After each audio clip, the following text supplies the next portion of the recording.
First phase के जो election हैं उसमें हमारे छत्तीसगढ़ में एक ही सीट पर चुनाव है बस्तर में, और बस्तर लोकसभा क्षेत्र में हमेशा कांग्रेस पार्टी मजबूत रही है। इस बार हम लोगों ने कवासी लखमा जी को उम्मीदवार बनाया है और वो पुराने नेता हैं, आदिवासी समाज के मंत्री रहे हैं, कई बार विधायक रहे हैं, उनकी अलग पकड़ है। और जो भाजपा के उम्मीदवार हैं उनके बारे में सब जानते हैं, मैं ज्यादा बोलना नहीं चाहता हूं। लेकिन ये चुनाव जो शुरुआत हो रही है बस्तर से हो रही है, महत्वपूर्ण है।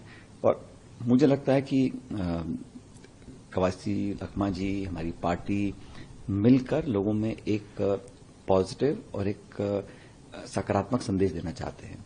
भाजपा के नेताओं के भाषण में सुन रहा हूं, मुख्यमंत्री 4-5 बार यहां पर आ गए, बड़े बड़े नेता यहां पर आ रहे हैं, लेकिन कोई भी ये नहीं कह रहा कि 10 साल से हम लोगों ने क्या किया है। वो सिर्फ आगे की बात कर रहे हैं। उनका जो इशू स्टेट के हैं, जो देश में नौजवानों का, किसानों का, महिलाओं का, आदिवासी पिछड़े वर्गों का जो हाल है, चर्चा नहीं करते हैं। बेरोजगारी पे आंकड़े दिखाने को मना करते हैं।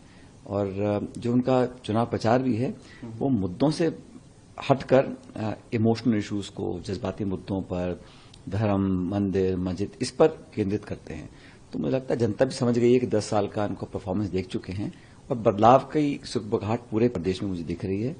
4 महीने इस नई सरकार को बने हो गए हैं और न सिर्फ यहां पर हिंसा में वृद्धि हुई है, जो उन्होंने वादे किए थे उसको पूरा करने की कोशिश भी नहीं कर रहे हैं। तो ये एक बड़ा एक अनइम्प्रेसिव और एक नॉन परफॉर्मिंग गवर्नमेंट अभी तक साबित हुई है। 4 महीने का समय ज्यादा नहीं होता, लेकिन अभी से लोगों के अंदर एक ऐसा एहसास हो रहा है कि भाजपा को वोट देकर उन्होंने न्याय नहीं किया। और हमारी सरकार जो पहले थी, अच्छा काम किया, अच्छी पॉलिसीज थे, लेकिन हम सरकार नहीं बना पाए।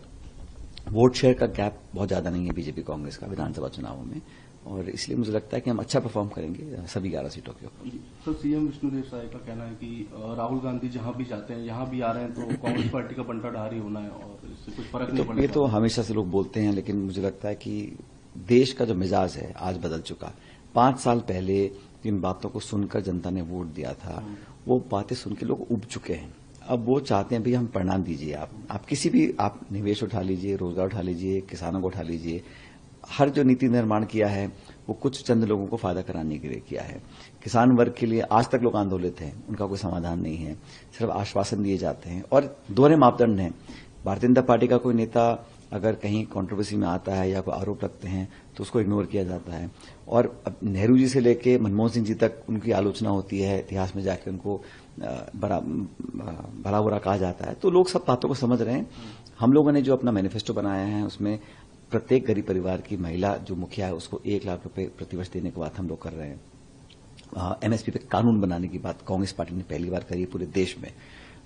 महिलाओं को 50% रिजर्वेशन जॉब्स के अंदर देने की बात कर रहे हैं। 30 लाख जो पेंडिंग वैकेंसीज हैं गवर्नमेंट ऑफ इंडिया के जॉब्स की, उसको हम पूरा करेंगे। पहली नौकरी पक्की, अप्रेंटिसशिप की हम लोग बात करें। हम लोग तो भाई लोगों को देना चाहते हैं। अब उनको मैनिफेस्टो में धर्म दिखता है, जाति दिखती है, तो उसका तो क्या इलाज है। सर, कवासी लखमा जी पे एफआईआर हुई है सर बीजापुर में, जो रैलीज में जा रहे हैं वो कुछ बोल रहे हैं तो उसके कारण डेरोगेटरी है। अब ऐसा है, मैं मानता हूं कि ये किस पे एफआईआर हो रही है, नोटिस आ रहा है, जांच हो रही है, छापे पड़ रहे हैं, ये तो लगभग तय है कि जो विपक्ष में रहेगा उस पर कहीं ना कहीं आक्रमण केंद्र सरकार कर रही है। तमाम एजेंसीज का घोर मिसयूज हो रहा है। कोई कुछ भी कहे, और ये अक्सर भाजपा के साथी बोलते हैं कि law will take its own course, लेकिन ऐसा हो नहीं रहा। टारगेटेड विपक्ष के लोगों के ऊपर एक तरह से दबाव की राजनीति हो रही है।